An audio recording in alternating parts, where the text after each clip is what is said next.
బాన్స్వాడ నియోజకవర్గం వర్ని మండలం జాకోర్రా సొసైటీ చైర్మన్గా ఉన్న కృష్ణారెడ్డిపై అవిశ్వాస తీర్మానం పెట్టడంతో నిజామాబాద్ జిల్లా కోఆపరేటివ్ అధికారి శ్రీనివాసరావు అధ్యక్షతన ఎన్నికలు నిర్వహించడంతో మాజీ చైర్మన్ కృష్ణారెడ్డికి పాలకవర్గంలో ఎవరూ సహకరించకపోవడంతో నిర్వహించిన ఎన్నికల్లో ఓటమి పాలవడంతో చైర్మన్ పదవి నుంచి తొలగించి పాలకవర్గంలో ఉన్న 10 మంది దశరథ్ను ఏకగ్రీవంగా ఎన్నుకోవడంతో సంబంధిత నిజామాబాద్ జిల్లా కోఆపరేటివ్ అధికారి దశరథ్కి ఎన్నిక పత్రాన్ని అందజేశారు.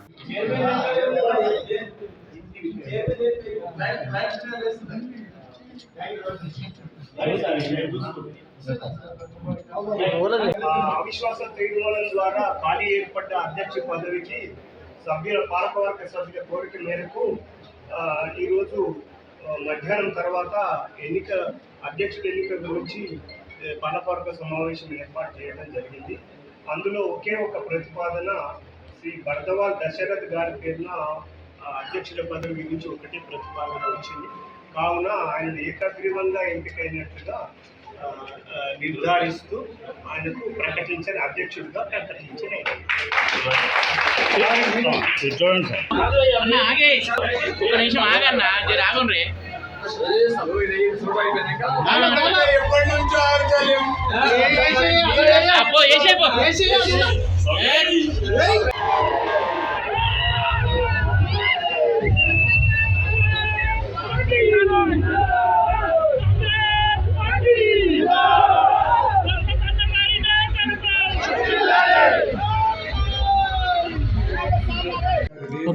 నా పేరు ఎన్ శ్రీనివాసరావు.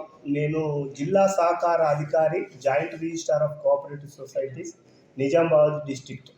అయితే ఈరోజు ఈ జాకోరా PACS జాకోరా సంబంధించిన అధ్యక్షుడిపై అవిశ్వాస తీర్మానం గతంలో మనకు నోటీస్ ద్వారా పాలకవర్గ సభ్యులు జిల్లా రిజిస్ట్రార్ అయిన DC1 నిజామాబాద్ గారికి ఇచ్చారు.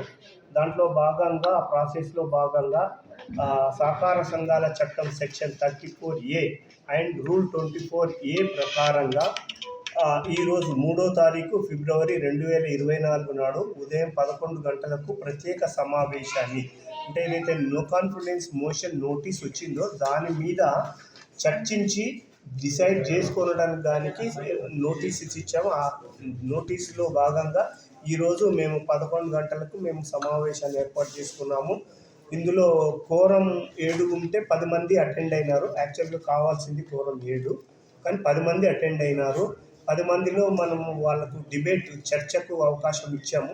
చర్చ ముగిసిన తర్వాత ఓటింగ్కు ఎన్నికలు నిర్వహించినప్పుడు 10 మందికి 10 మంది చేతులు లేబెట్టారు. 2/3 మెజారిటీ వచ్చినందున అధ్యక్షుడు శ్రీ కృష్ణారెడ్డి గారు, ఇప్పటివరకు అధ్యక్షుడిగా ఉన్న కృష్ణారెడ్డి గారిని తొలగిస్తున్నట్టుగా ఉత్తర్వులు జారీ చేశాము. తీర్మానం పాలకవర్గ సభ్యులు రాయించుకున్నాము. ఉత్తర్వులు కూడా జారీ చేశాము.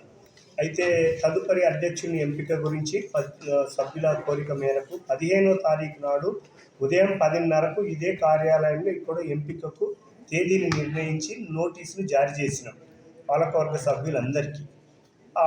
అదేవిధంగా 15వ తారీఖు నాడు ఆ రోజు నూతన అధ్యక్షుడి పదవికి ఆ రోజు ఎన్నికలు నిర్వహిస్తాం.